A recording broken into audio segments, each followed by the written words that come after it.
আসসালামু আলাইকুম। বাঙালির রান্নাঘর লিপিস ডেইলি ব্লগ থেকে আমি লিপি আক্তার স্বাগতম জানাচ্ছি নতুন আরেকটি রেসিপি দেখার জন্য। আমার কাছে রান্না হচ্ছে একটি শিল্প। যেমন একটি সাধারণ রান্নাকে কিভাবে অসাধারণ করে তোলা যায়, এটি এমন একটি শিল্প যেখানে মনের মাধুরী মিশিয়ে ভালোবাসার হাতের ছোঁয়ায় প্রতিটি রান্নাকে সাধারণ থেকে অসাধারণ করা তোলে একজন রাঁধুনি।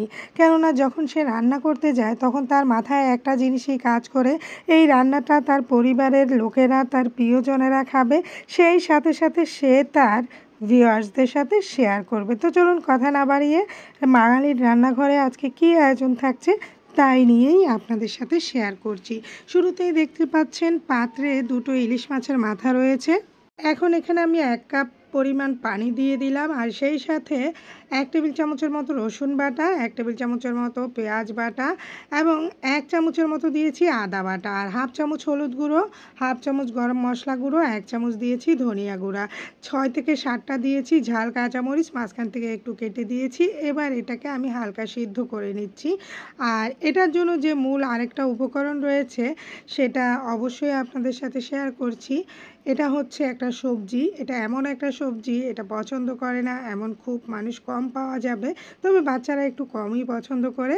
তো এটা হচ্ছে কচু শাক। আমি বাজারে যে মুঠি বেঁধে কচু শাক বিক্রি করা হয় সেরকম 1 মুঠি কচু শাক এনেছি, আর তার জন্য আমি 2টো ইলিশ মাছের মাথা নিয়েছি।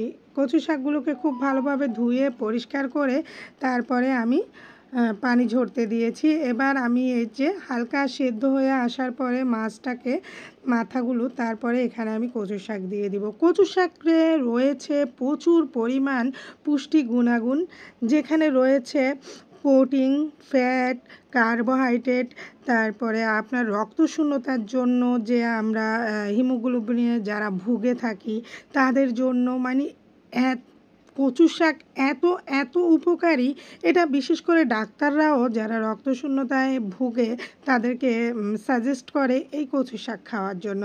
তো এই কচু শাকটা কিন্তু আমরা সকল বয়সীর মানুষই খেতে পারি, বাচ্চা থেকে শুরু করে বড়রাও। তো বর্তমান যুগে বাচ্চারা কিন্তু শাকসবজি খুবই কম খেতে চায়।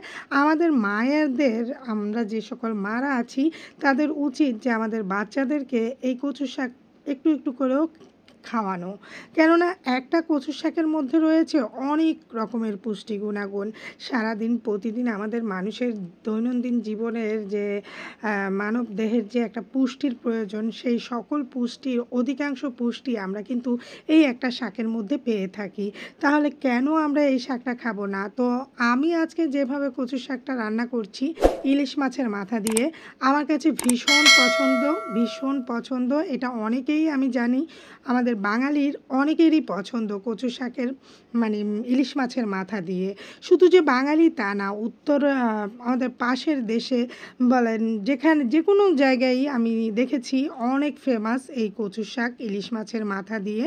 তো এক একজনের রান্নার ধরন কিন্তু এক এক রকম। আমি এটা সব সময় বলে থাকি, কচু শাকটা যখন সেদ্ধ হয়ে গিয়েছে তখন কিন্তু আমি এই কচু শাকগুলোকে এই প্যাচলার মাধ্যমে একটু থেতলো করে নিচ্ছি। সেই সাথে মাছের মাথাগুলোকেও কিন্তু আমি ভেঙে দিয়েছি।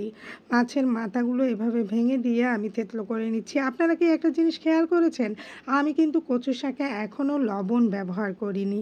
আর কেন করিনি সেটা তো অবশ্যই আপনাদের সাথে শেয়ার করব, সাথেই থাকুন, দেখতে পাবেন, জানতে পাবেন কেননা ওটা একটা টিপস আমি আপনাদের জন্য আজকে শেয়ার করব। যাই হোক, ইতিমধ্যে আমার এই ভিডিওটি এই পর্যন্ত যারাই দেখেছেন, একটা লাইক দিতে যদি ভুলে গিয়ে থাকেন তাহলে প্লিজ একটা লাইক দিয়ে দিবেন, কেননা আপনার একটি লাইক আমার এই রেসিপিটি আরও 10 জনের কাছে পৌঁছাতে সহযোগিতা করবে। অবশ্যই আমরা অনেক সময় ভুলে যাই, তাই অবশ্যই আমরা শুরুতেই লাইক দিয়ে ভিডিওটি দেখা শুরু করব।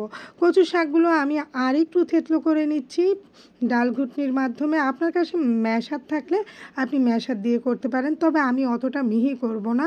ওই যে বললাম, এক একজনের রান্নার ধরন কিন্তু এক এক রকম।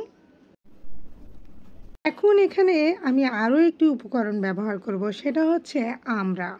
এই আমড়াটা অত বেশি কাঁচাও না আর অত বেশি পাকাও না, একেবারে মিডিয়ামে আছে। তো খুব পাতলা পাতলা করে স্লাইস করে একটা আমড়া গোটা আমি এখানে কেটে দিয়ে দিলাম। এবার দুই পাশ থেকে শাক তুলে আমি এটাকে একটু ঢেকে দিচ্ছি এবং ঢাকনা দিয়ে আরও 4 থেকে 5 মিনিট রান্না করব। তবে আমড়াটা একটু নরম হয়ে আসলেই হবে, আমড়াটা আমি বেশি থেতলো করব না। তো কেন এবার আমি আপনাদের সাথে শেয়ার করছি কেন আমি এখনও পর্যন্ত লবণ দেইনি। শুধুমাত্র প্রথমত হচ্ছে কচু শাকটা দ্রুত সিদ্ধ হয়ে যাওয়ার জন্য, দ্বিতীয়ত হচ্ছে এই যে আমড়া গোটা দিয়েছি বা আমরা দিয়েছি, এই ধরনের কচু জাতীয় খাবারে যদি আমরা টক ব্যবহার করি সেই ক্ষেত্রে একটু শেষ পর্যায়ে টকটা ব্যবহার করলে ভালো হয়। তাহলে আমাদের জিনিস মানে ওই কচু জাতীয় খাবারটি খুব দ্রুত সেদ্ধ হয়ে যায়। আর লবণ ব্যবহার করলে সেই ক্ষেত্রে শুরুতে যদি লবণ ব্যবহার করি সেটাও কিন্তু ওই একই রকম হয়। শুরুতে আপনি ব্যবহার করলে দেখা যায় অনেক সময় সেদ্ধ হতে প্রচুর সময় লাগে। তাই এই সময় আমি কি করেছি, শেষ পর্যায়ে এসে স্বাদ মতো লবণ দিয়েছি। আশা করি বুঝতে পেরেছেন, এটা একটা টিপস, এটা অবশ্যই খেয়াল রাখবেন। তো এবার আমি এখানে পরিমাণ মতো লবণ দেওয়ার পরে যেটা দিচ্ছি সেটা হচ্ছে একটু হিং দিয়েছি। হিংটা আমার পার্সোনালি ভালো লাগে তাই আমি দিয়েছি। এখানে মানে কোয়াটার চা চামচের মতো হিং হবে, সেটা আমি দিয়েছি। আপনার কাছে না থাকলে আপনি না দিতে পারেন। তবে আমার এই কচুর শাক রান্নাটা এত সুস্বাদু কি বলবো, আমার পরিবারের সবাই খেয়ে তো প্রশংসা করে সব সময়, এবং পাশের ভাবি তো আছেই, তার কথা আর নাই বলি। যাই হোক, এবার কিন্তু আমি বাগারের ব্যবস্থা করছি। তো আমি এই কচু শাকটা আজকে বাগার দিব সরিষার তেল দিয়ে। এখানে 1/3 কাপ সরিষার তেল নিয়েছি, সাথে এখন আমি 3টা শুকনো মরিচ দিয়ে দিচ্ছি। দেখতেই পাচ্ছেন, এই শুকনো মরিচগুলোকে একটু লাল করে ভেজে নেওয়ার সাথে সাথে কিন্তু আমি এখানে দিয়ে দিব রসুনের কোয়া। যেহেতু আমি শুরুতে 1 টেবিল চামচ রসুন দিয়েছি, কচুর জাতীয় খাবারে একটু রসুন ব্যবহার করলে গলা ধরার যদি একটা ভাব থাকে সেটা আর থাকবে না। তো সেই কারণে এখন আমি এখানে যেটুকু রসুন ব্যবহার করেছি, এই যে বড় ইন্ডিয়ান রসুনগুলো আছে সেখান থেকে 5টা রসুনের কোয়া নিয়ে একটু মোটা মোটা করে কেটে নিয়েছি। আমার রসুনটাও হয়ে যাবে, সেই সাথে মরিচটাও হয়ে যাবে। তবে পেঁয়াজও দিব। পেঁয়াজটা আমি বড় একটা মিডিয়াম সাইজের পেঁয়াজ নিয়েছি, কুচি করে নিয়েছি। তো পেঁয়াজ তো একটু সময় লাগবে না হয়ে যেতে, তাই পেঁয়াজটা আমি একটু লেট করে দিয়েছি। তো আমার চ্যানেলে বিভিন্ন ধরনের রেসিপি রয়েছে, বাংলা বলেন, ইন্ডিয়ান বলেন, চাইনিজ বলেন, আর প্রতিদিনের নিত্য নতুন রেসিপিগুলো তো আছে। আমি সব সময় রান্নার মধ্যে একটু ডিফারেন্ট স্বাদ, ডিফারেন্টভাবে রান্না করার চেষ্টা করি। তো আশা করি আমার রেসিপিগুলো যদি আপনারা ভিজিট করেন অবশ্যই আপনাদের কাছে ভালো লাগবে। আর আজকে আমার চ্যানেলে নতুন যারা এসেছেন তাদের কাছে একটাই রিকোয়েস্ট থাকবে যে প্লিজ আমার চ্যানেলটি যদি এখনও সাবস্ক্রাইব করে না থাকেন প্লিজ একটা সাবস্ক্রাইব করে দিবেন।